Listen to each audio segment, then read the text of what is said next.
The Soviet Union produced some of the most decorated athletes in human history, but there was one type of body that made the entire system nervous. And honestly, the reason why says everything about how that country actually worked.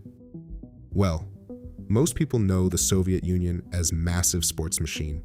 World records, state-funded training programs, the whole thing. And for real, that reputation was earned. The country genuinely dominated international competition for decades, and physical fitness was basically a pillar of the entire socialist project, like it was woven into the identity of what a good Soviet citizen was supposed to be. Still, this was a crowning achievement for Soviet leaders who were on hand to bask in the glory reflected by their athletes. But somewhere, underneath all that official glory, a group of young men started lifting for a completely different reason. And the Soviet state decided that reason was dangerous enough to shut the whole thing down. And what happened next is one of the strangest stories to ever come out of that era.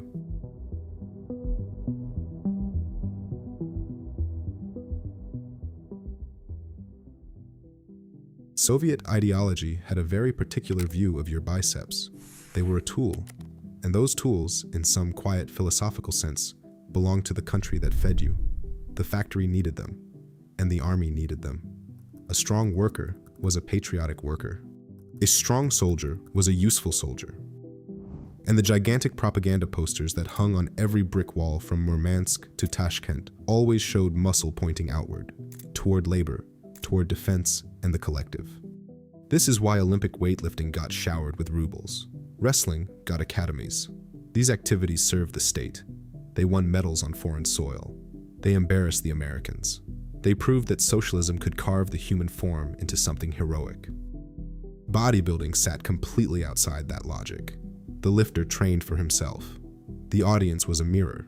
The reward was a reflection. And in a country where every loaf of bread carried a political meaning, that kind of private project felt almost subversive. Here is where the story takes a turn nobody expects. In 1966, a Soviet film distributor licensed an Italian movie from 1958 called Hercules. It starred an American bodybuilder named Steve Reeves, 6'1", 216 pounds, with 18-inch biceps and the face of a marble statue. Roughly 36 million Soviet citizens bought tickets, and it became one of the most watched foreign films in Soviet history. Young men walked out of those theaters with a brand new picture of what a body could be. They had grown up on statues of Lenin in overcoats. Now they were staring at a sandaled American demigod ripping chains apart on screen. This is the spark. Across 11 time zones, young men started welding scrap into barbells, hauling tractor parts into courtyards, and turning factory storage rooms into private gyms. They had no manuals, coaches, or idea what they were doing. They just wanted to look like the man on the screen. The sports committee watched it happen, and they did not like what they were seeing. The 1973 decree did not arrive in a vacuum. The contempt had been building for years inside the pages of Pravda, Izvestia, and Sovetski Sport, where one famous attack ran under a headline that translated to "the Trojan horse of culturism," casting the whole activity as a Western infection sneaking past the border. By the time the state sports committee sat down that spring, the verdict was essentially written. What followed was fast. Gyms lost their permits. Coaches lost their licenses. The Ministry of Sport picked a former weightlifter to lead the crackdown on bodybuilding, and when he stepped aside a few years later, another weightlifter took his place.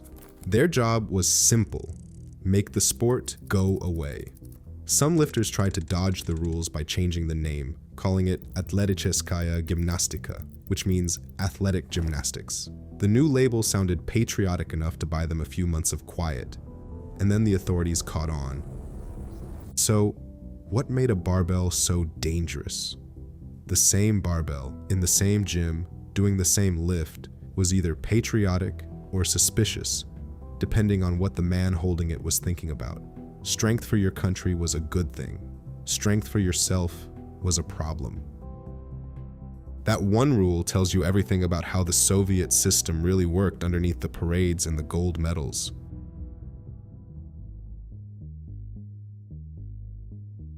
Here is the part of the story that almost nobody talks about. The man who basically wrote the Bible of Soviet bodybuilding was an orphan turned naval officer named Georgie Tenno. He was arrested in 1948 on charges of espionage. The Soviets sent him to the Gulag for 8 years. While he was in there, he tried to escape 5 different times, and every single one of them failed. While Tenno was in there, he ended up serving alongside Alexander Solzhenitsyn. Yes, that's Solzhenitsyn, the writer who later blew the whole Soviet camp system wide open in front of the world. And Solzhenitsyn was so blown away by Tenno's story that he actually handed him a whole chapter of the Gulag archipelago to write himself, and titled it The Committed Escapee in his honor. Of Tenno, Solzhenitsyn wrote one of the simplest lines in the entire book. He was the strongest and the bravest of us. When Tenno got out in the late 1950s, he landed a job at the Central Research Institute of Physical Culture in Moscow.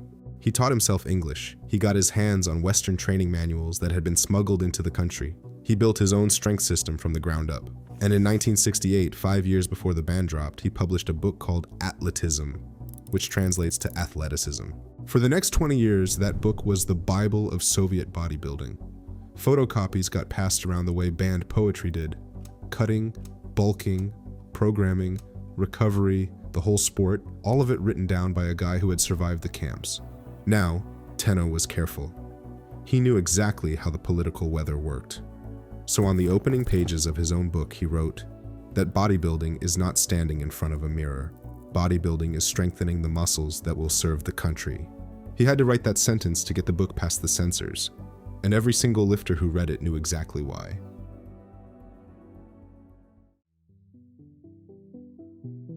When the official gyms shut down, the lifters did what people always do when somebody tells them to stop wanting something. They built it themselves, out of whatever the country was throwing in the trash. These improvised gyms got a name, kachalkas. It comes from the Ukrainian word for to pump. Some of them ran out of apartment basements with one bare bulb and a concrete floor. Others took over corners of factory buildings where the night shift looked the other way.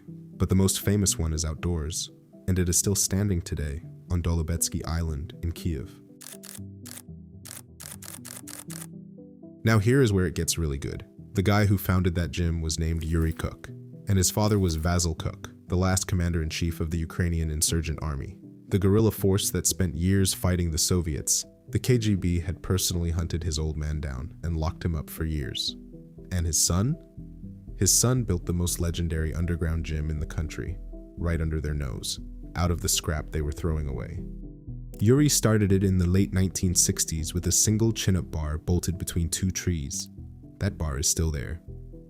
Over the next few decades, lifters kept showing up with whatever metal they could carry, welding it on, building it up. Today, the place has over 200 weight stations, all of it stitched together from old Soviet machinery.